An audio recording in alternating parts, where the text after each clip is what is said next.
বিয়ে মানুষের জীবনের এক গুরুত্বপূর্ণ সিদ্ধান্ত। এটি শুধু একটি সামাজিক চুক্তি নয়, বরং দুটি মানুষের মধ্যে একটি মানসিক, নৈতিক ও মানবিক বন্ধন। এই বন্ধনের ভিত্তি হওয়ার কথা বিশ্বাস, পারস্পরিক শ্রদ্ধা, সহানুভূতি ও ভালোবাসা। কিন্তু যখন সেই সম্পর্ক ধীরে ধীরে এমন এক অবস্থায় পৌঁছে যায় যেখানে ভালোবাসা বা শ্রদ্ধার জায়গা দখল করে নেয় একতরফা ত্যাগ, তখন সেই সম্পর্কের ভেতরে অদৃশ্য এক শূন্যতা জন্ম নেয়। মানুষ বিয়ে করে একসঙ্গে জীবন গড়ে তোলার জন্য, একে অন্যের পাশে দাঁড়ানোর জন্য, সুখী দুঃখী সঙ্গী হওয়ার জন্য। কিন্তু অনেক সময় সংসার এমন এক কাঠামোতে আটকে যায় যেখানে একজন মানুষ মনে করতে শুরু করে যে সে আর সম্পর্কের অংশীদার নয়, বরং শুধু দায়িত্ব পালনকারী একজন মানুষ। তখন বিয়ে আর সম্পর্ক থাকে না, সেটি হয়ে ওঠে একটি দীর্ঘস্থায়ী দায়িত্বের বোঝা।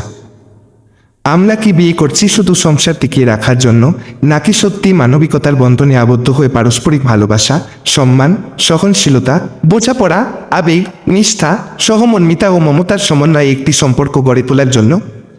সংসার যদি শুধু স্যাক্রিফাইসের ওপর দাঁড়িয়ে থাকে, তাহলে সেখানে হয়তো সম্পর্ক টিকে থাকে, কিন্তু সুখ টিকে থাকে না। আর সুখ ছাড়া সংসার শুধু একটি কাঠামো, একটি সামাজিক ব্যবস্থা, কিন্তু তা আর জীবনের আনন্দ হয়ে উঠতে পারে না।